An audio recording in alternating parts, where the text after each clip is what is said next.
பழமையா இன்று போல் உலகம் அன்பானதும் நல்லதுமானது இல்லாத போது நோவா என்ற மனிதர் வாழ்ந்து இருந்தார். அவரை சுற்றியவர்களிலிருந்து வேறுபட்டவையாக நோவா அன்பார்ந்தவனாக இருந்தார் மற்றும் உபத்திரவங்களும் தவறுகளும் நிறைந்த உலகத்தில் நல்ல சத்தியத்தை வாழ்ந்தார். பூமி சுயலாலோசனையா மற்றும் குறும்பலமான மக்கள் நிரம்பியிருந்தது, இழப்பு மற்றும் துயரத்தை ஏற்படுத்தி. ஆனால் நோவா வேறுபட்டவர். அவர் மற்றவர்களை கவனித்தார் மற்றும் நீதிமானாக வாழ்ந்தார். பிரச்சனைகளும் நிறைந்த உலகத்தில் தனியாக நின்றார்.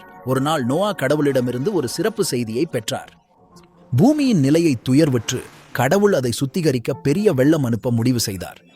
எனினும் கடவுள் நோவாவின் நன்னறிவை பார்த்து அவரையும் அவரது குடும்பத்தையும் பூமியின் உயிரினங்களையும் காப்பாற்ற விரும்பினார்.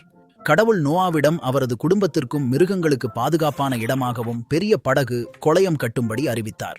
மற்றவர்களின் நம்பிக்கை இல்லாமையும் இகழ்ச்சியையும் முன்னிட்டு நோவா அணைக்கலனாக தொடர்ந்து வேலை செய்தார். விசித்திரமான நிகழ்வில் பெரிய கொளையத்தை கட்டுதல். ஒவ்வொரு வகை மிருகங்களின் ஜோடிகள் வரக்கூடியது தொடங்கியது. சிங்கங்கள், யானைகள், பறவைகள் மற்றும் எனினும் சிறிய ஊஞ்சல்கள். அவர்கள் கதவழக்கத்தில் புதிரான சக்தி வழிநடத்தப்பட்டபடியே வந்தனர், வரவிருக்கும் வெள்ளத்திலிருந்து பாதுகாப்பு பெற தயாராக. பிறகு மழை துவங்கியது. அது மெல்லிய மழையிலிருந்து கடுமையான துப்பாக்கியாக வளர்ந்தது, பூமியை நீரில் மூடியது.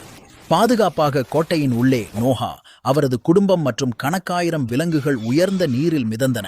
கோட்டை ஒரு பரபரப்பான சுறுசுறுப்பான பாதுகாப்பாக இருந்தது. விலங்குகளின் ஒலிகளால் நிரம்பியது. நோஹா மற்றும் அவரது குடும்பம் அவர்களை பராமரிப்பதில் பொறுப்பை ஏற்றினர். ஒவ்வொரு உயிரினமும் உணவு பெற்று பாதுகாப்பாக இருந்தது. வாரம் கழித்து நோஹா ஒரு பட்டாம்பூச்சியை உலர்ந்த நிலத்தை தேட அனுப்பினார்.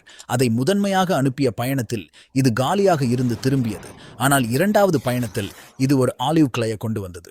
நிலம் அருகில் இருக்கிறது மற்றும் நீர் குறைந்து வருகிறது என்பதை குறிக்கும். இறுதியில் கொட்டை ஒரு மலை உச்சியில் அமைதியாக நின்றது. நீர் மெதுவாக குறையும் போது நோஹா கோட்டையை திறந்து விலங்குகளை மற்றும் யோய குடும்பத்தினரை உலகில் மீண்டும் விடுவித்தார். புதிய துவக்கத்திற்கு சுத்திகரித்து புதுப்பிக்கப்பட்டது.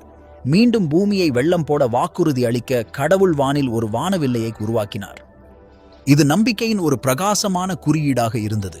நோஹா, அவரது குடும்பம் மற்றும் பூமியின் அனைத்து உயிரினங்களுக்குமான புதிய அத்தியாயத்தை குறிக்கிறது.